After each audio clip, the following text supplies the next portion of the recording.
sinabi niyang, masakit po ang aking paa, subukan mong patindigin, sasabihin niya, hindi ko po kaya.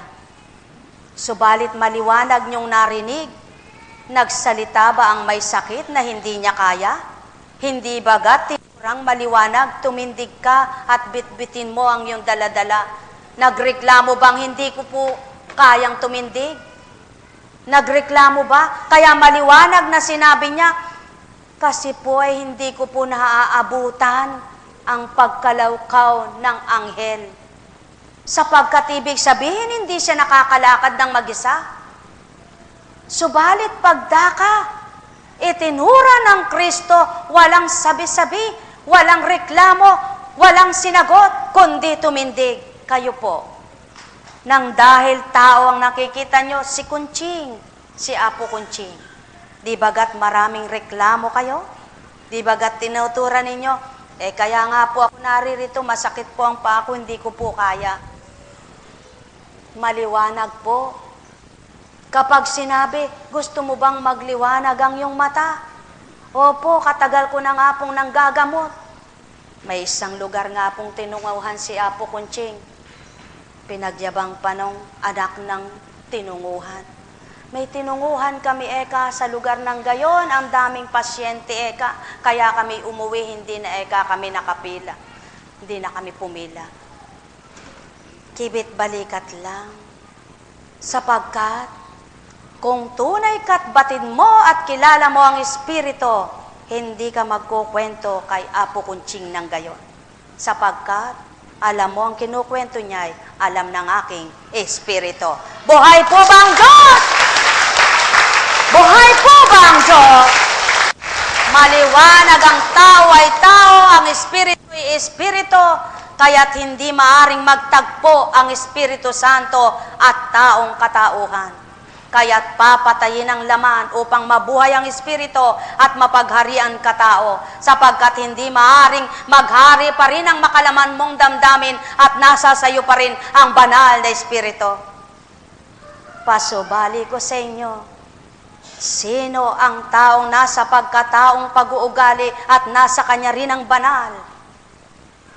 Sinungaling ang tao na sinasabi niyang, ako'y nasa pagkataong maramdamin, pagkatapos hindi umaalis sa akin ang Espiritu. Sapagkat, kung hindi lumilisan sa iyo ang Espiritu tao, tandaan ninyo, ang pagtitimpi naruroon, ang pagdumali mo sa tuwina'y ginagawa mo. Sapagkat, ayaw mong lumisan ang banal sa iyo at gusto mo'y manahan sa iyo ang liwanag na totoo. Kaya mga mahal ko, ito ang layo ng Amang ibigay sa inyo. Ito ang layo ng Amang manahan sa inyo. Ito ang layo ng Amang pagharian kayo nang mamatay ang ugaling pagkatao. Upang ikaw man ay normal na kumikilos, kumakain, natutulog, subalit naroon ang Espiritong sa iyo'y nagtuturo, sa iyo'y nagbabadya, sa iyo'y nagmutulong, at sa iyo'y nagpapagalak, sapagkat hindi ka iniiwan ng dahil sa nagbagong buhay ka. Tao, mahal ko kayo. At ito ang pinakamahalaga, ang pagbabagong anyo nyo. Pagbabagong buhay.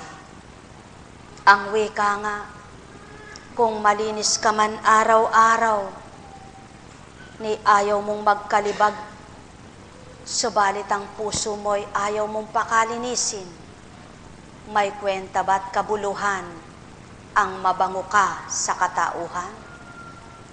O lalong kay sarap at kay inam, mabango ka sa pananaw ng kapwa mo, malinis ka sa pananaw ng kapwa mo, at malinis ka pa rin sa pananaw ng Ama, sapagkat pinaghahari mo ang kalooban niya, ginugusto mo ang mga aral niya, tinutupad mo ang layo niya, nagahari ang kababaan sa puso mo. Ang may pandinig ay nakarinig.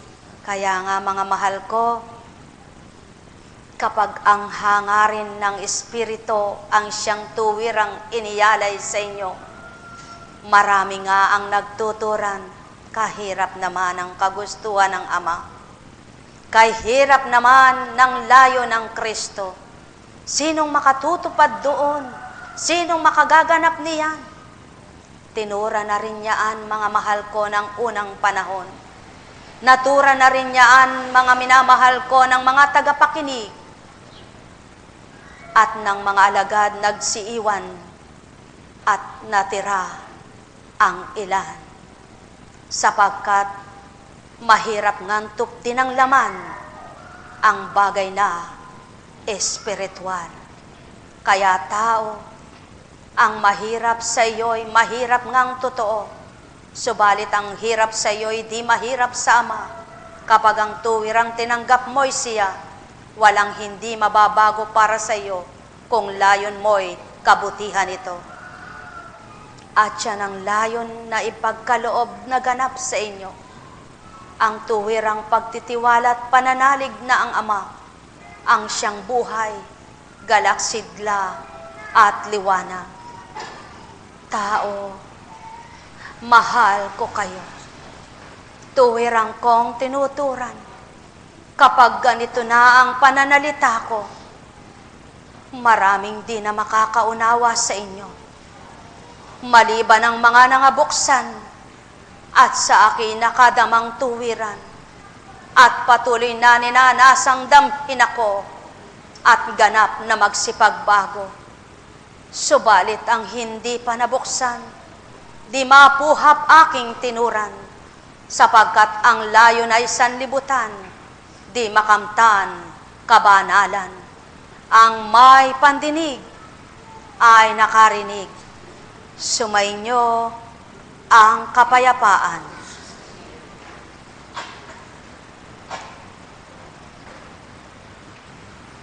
Buhay po ba ang Diyos?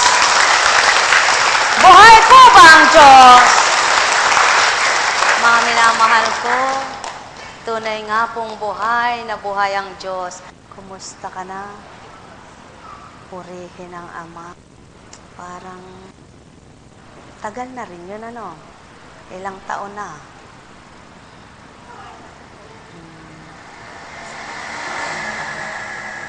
Pero kanina po, pinabatid kayo sa akin, kaya natandaan ko lang kayo. Pero bilang pagkatao, hindi ko na po kayo matatandaan dahil matagal-tagal na rin yun. Ano po? Buhay po ba ang Diyos? Ang binago raw ng Panginoon dapat manahan na sa pagbabago. Di ba? Buhay po ba ang Diyos? Sapagkat kapag binago ka at binalikan mo na naman ang dating gawin mo, mahirap na namang bumaling. Buhay po ba ang Diyos? Hindi po katulad ng manibela yan. Halimbawa, nagdi-drive ka. Ngayon, namali ka ng daan. Maaari kang umatras. Dahan-dahan. Subalit kung mayroong ka ring uurungan na atrasan at nagmadali ka, mababangga mo siya, di po ba? At kapag binigla mo namang kabig ang preno mo, maari ding masaktan ka.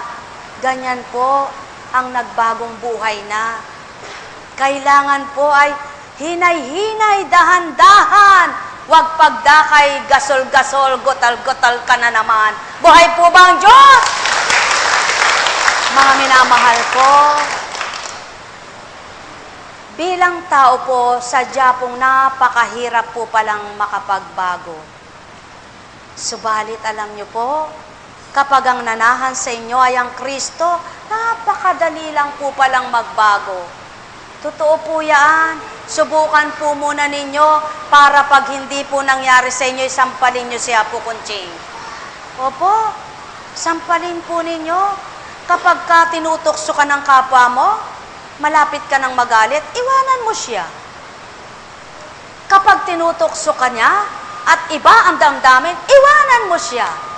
Huwag kang patatangay, hindi ka matutokso. Kaya lamang po, ang nangyayari, kung minsan ang tao, umaayaw kuno, siya namang lalapit na totoo. Pwede po bang mangyari ang makalayo ka? Hindi. Masusukol ka. Hindi ka makakawala. Masasaktan ka pa. Buhay po ba ang Diyos? At alam niyo po, mga minamahal ko, bakit nga po ba ang Panginoong Heso Kristo ay ang daming paratang ng tao at maraming kahatulan? Tulad po ng pagtuturan ngayon, tulad po ng mga pagbigkas bilang